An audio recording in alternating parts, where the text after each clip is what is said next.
Guys do you know tropical rain forest की soil nutrient poor होती है। अब अगर किसी जगह बहुत घने जंगल हैं तो हम सोचेंगे कि वहाँ की सॉइल बहुत फर्टाइल होती है, लेकिन ट्रॉपिकल रेन फॉरेस्ट में इसका बिल्कुल वाइस वर्सा होता है। मतलब ऐसा कुछ नहीं होता कि ट्रॉपिकल रेन फॉरेस्ट में अगर इतनी अच्छी वेजिटेशन पाई जाती है तो वहाँ की सॉइल आपकी फर्टाइल होगी, ऐसा नहीं होता है।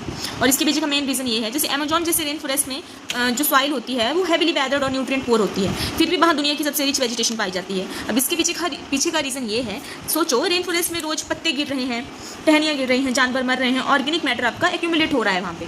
अब नॉर्मल फॉरेस्ट में तो ये ऑर्गेनिक मैटर जो होता है वो काफ़ी टाइम तक आपका सॉइल में पड़ा रहता है, तो यहाँ पे जो ग्रोथ है प्लांट्स की वो धीरे धीरे होती है। लेकिन ट्रॉपिकल रेन फॉरेस्ट में ऐसा नहीं होता, वहाँ पे जो भी प्लांट्स हैं वो बहुत जल्दी ग्रो करते हैं। वो इस वजह से क्योंकि ट्रॉपिकल रेन फॉरेस्ट में टेम्परेचर जो है आपका हाई होता है। आप लोगों को पता होगा कि जो ट्रॉपिकल रेन फॉरेस्ट है वो आपके इक्वेटर पे है और इक्वेटर पे गर्मी रहती है।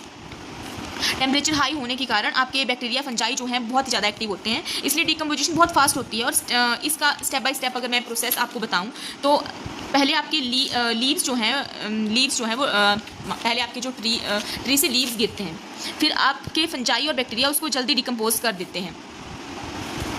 फिर आपका इसके तीसरा स्टेप ये है कि नाइट्रोजन, फॉस्फोरस और पोटाशियम जैसे न्यूट्रिएंट्स जो रिलीज़ हो जाते हैं। फिर स्टेप 4 में आपके ट्रीज़ की रूट जो है न्यूट्रिएंट को तुरंत एब्जॉर्ब कर लेती हैं, जिसकी वजह से आपके जो प्लांट्स हैं इनकी ग्रोथ काफ़ी ज़्यादा होती है और ये जल्दी ग्रो करते हैं। इसके पीछे ये रीज़न नहीं है कि वहाँ की सॉइल फर्टाइल है, बल्कि ये रीज़न है कि वहाँ पे टेम्परेचर ज़्यादा होता है और जिसकी वजह से आपके जो है आपके जो बैक्टीरिया और फंजाई हैं इनका जो है डिकम्पोजिशन रेट काफ़ी ज़्यादा हाई होता है।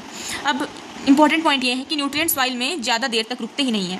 मतलब रेन फॉरेस्ट में न्यूट्रिएंट्स का बैंक अकाउंट आपका सॉइल नहीं है, जैसे बाकी जो फॉरेस्ट है वहाँ पे न्यूट्रिएंट्स आपके सॉइल में दिखते हैं, यहाँ पे सॉइल में नहीं टिकते वो ज़्यादा देर। यहाँ न्यूट्रिएंट्स का मेन स्टोरेज आपका लिविंग बायोमास ट्रीज़ और उनकी रूट्स होती हैं, यानी न्यूट्रिएंट मैक्सिमम पेड़ पौधों के अंदर लॉक्ड होते हैं। अब ट्रॉपिकल रेन फॉरेस्ट में सॉइल इसलिए भी न्यूट्रिएंट रिच नहीं होती है क्योंकि वहाँ पे बहुत ज़्यादा हैवी रेनफॉल होती है और जिसकी वजह से लीचिंग होती है। ट्रॉपिकल रेन फॉरेस्ट में रेनफॉल बहुत ज़्यादा होती है और बारिश न्यूट्रिएंट्स को सॉइल से वॉश आउट कर देती है, इसी को हम लीचिंग कहते हैं। इस वजह से जो सॉइल में न्यूट्रिएंट रिजर्व जो है ट्रॉपिकल रेन फॉरेस्ट में वो बहुत कम होता है। तो ये सरप्राइजिंग फैक्ट है कि ट्रॉपिकल रेन फॉरेस्ट में जो वेजिटेशन जितनी ज़्यादा रिच होती है, इसका मतलब ये नहीं है कि वहाँ की सॉइल आपकी फर्टाइल होगी। वहाँ की सॉइल न्यूट्रिएंट रिच नहीं होती है, वहाँ की सॉइल जो है न्यूट्रिएंट पुअर होती है। Thanks and have a nice day.